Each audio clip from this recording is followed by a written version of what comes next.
Hi everyone, in this floral tutorial, I will teach you how to easily paint white flowers in watercolor. I will guide you through the process step by step, and by the end of the video, you'll be able to paint your very own white flowers. Before we get started, let's first take a look at some photos of white flowers. If we look at these photos, you'll see that there are always shadows casted on the flowers. They never appear completely white, and these shadows give form to the flowers.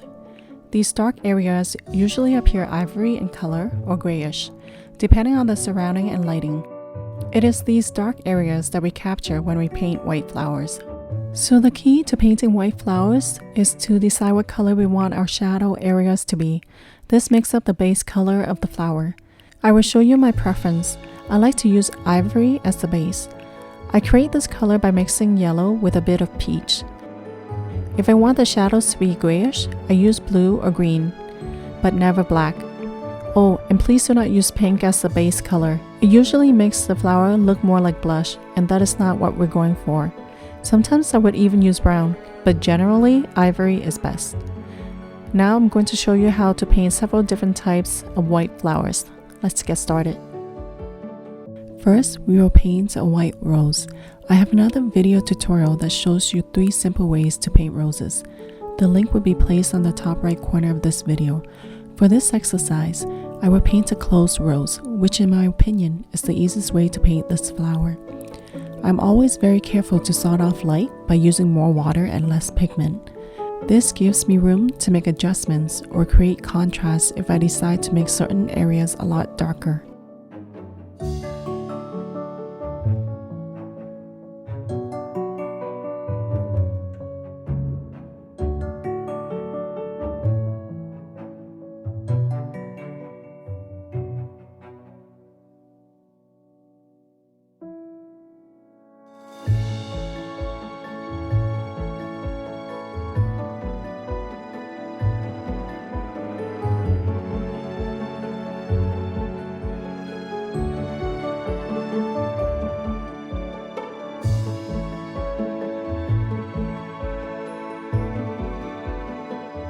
Next, we are going to paint an anemone.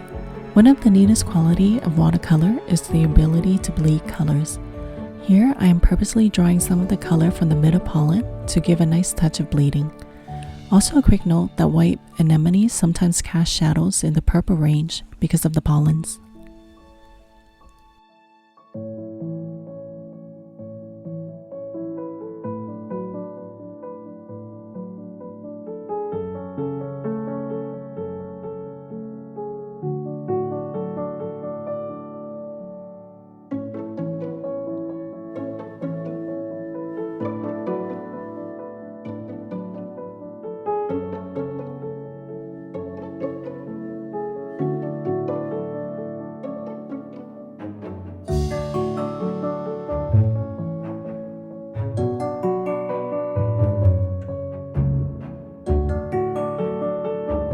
Now we're going to start on the white dahlia, but let me do a quick touch up on the rose. Sometimes I add outlines when I paint white flowers. This depends on my momentary mood and how the painting is coming along. Okay, back to the dahlia. Again, I start off light, creating the same petal strokes until I start seeing the formation of a dahlia. I always go back to layer the flowers to make the shadows darker or to accentuate key areas.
Now we're going to move on to the next flower. This is me deciding where to paint next, sort of what happens when you don't plan first. Here we're painting a white wildflower. Again, same process. I like to add a little bleeding at the area between the stem and the petals.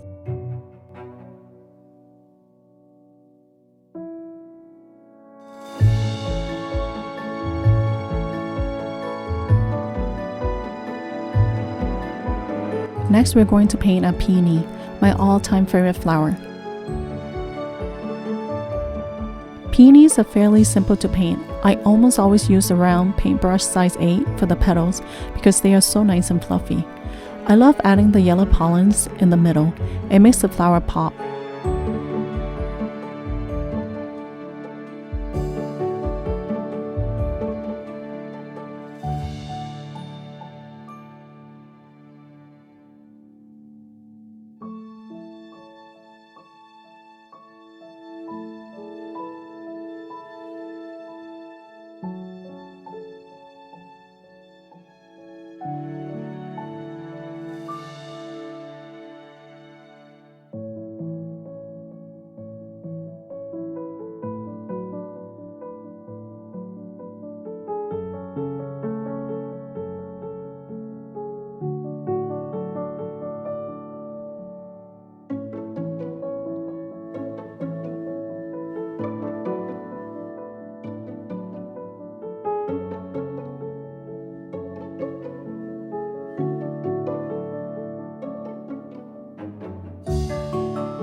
Let's paint a hydrangea.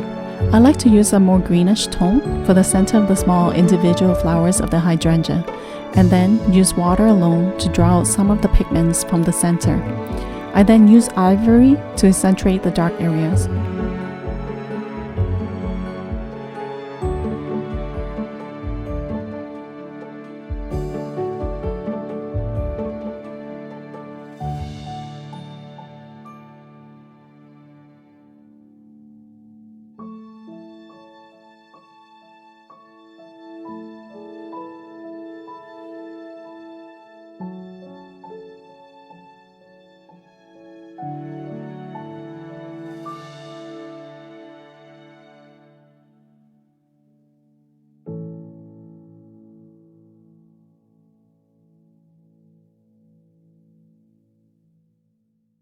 To finish up the rest of the painting, I'm going to add more of the same flowers we have already painted. While I'm doing this, I'm careful to keep in mind about the composition of the overall painting. I purposely paint 2 more anemones to create balance and harmony. And of course, I would add foliage. No floral painting is complete without leaves.